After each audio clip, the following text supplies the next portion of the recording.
Ayun, good day sa lahat. So meron na naman tayong napakagandang full face ngayon i-review syempre para sa inyo. So isa tong full face ng LS2. Ang pangalan nito ay LS2 Rapid 2. So meron na po siyang spoiler and updated na po yung kanyang materials dito sa outside and doon sa loob. So tignan natin kung ano mga nakalagay dito sa may kanyang nakasulat dito sa kanyang visor. So sa gilid makikita mo may QR code na may nakasulat dito na EC1822.06 na po siya. So latest sa kung gaano siya katibay, no, na tested po siya sa ECE22.06 po. And syempre yung makalagay dito sa harap ay eyeglass ready, pin lock ready, intercom ready, UV scratch protection, lightness and resistant. O nga, no, napakagaan itong helmet na to. Breathable po siya and hypoallergenic yung kanya mga cheek paddings or lahat, I think, na paddings na part ay hypoallergenic. So hindi siya madaling magka-germs, no? So may mga ganun po siya na features dito sa helmet na to. So isa to sa budget meal, I think, na helmet kasi nga nasa 3,000, I think 3,400 to 3,600 yung price nito sa mga ibang shop. Sa akin dito nasa 3,400 yung price nito. And I think sa online ganun din yung price nila, no. So isa tong army green kung hindi ako nagkakamali, yung design niya kasi parang army. Nalimutan ko na yung anong pangalan, basta yung Rapid 2 na ganito yung kanyang graphics design. So I think yung kanyang spoiler na nagre-range siguro mga 3 inches dito sa kanyang likuran. So hindi po siya nag-the-same yung kanyang, yun lang yung complaint ko dito sa LS2, yung kanyang graphics kasi parang hindi nag-complement kasi black yung kanyang spoiler. Pero merong mga tao nagagandahan sa gantong design. Pero ako, in my opinion, mas gusto ko na same yung design or kulay ng spoiler sa kanyang helmet mismo, no? Kung same po sila na magagandahan ako dito. Pero okay naman din, maganda din naman siya. So tignan natin dito sa likuran, LS2 size XL 61-62. Yung bigat nito ay nasa 1,400 plus 50 grams. So 1,450 and all. And ECE22.06 and BPS certified product safety. Yun lang yung certification na nakalagay dito. So tignan natin sa loob, no, para hindi mahaba yung video natin. Yung nga pala dito sa harap may tatlo po siyang vents. So may baba, ayan, pwede nyo yan pataas.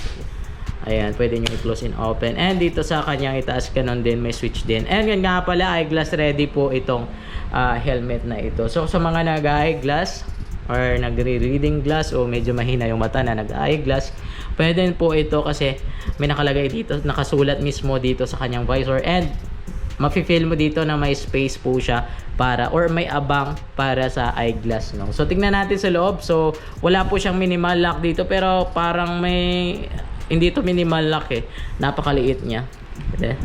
Tignan natin. So wala po siyang minimal lock, no. So dalawang stopover lang, up and down. So wala po siyang in between na mga stopover, and nose deflector meron din. So tignan natin dito sa loob. So ayan, makikita mo napaka-smooth ng kanyang design dito. Yung complaint ko naman dito ay wala po siyang reflectorize. Ewan ko, siguro nalimutan nila, pero dapat may reflectorize yan dito sa may bandang ganito. So wala po nagre-reflect dito banda. So yun lang yung mga kulang dito.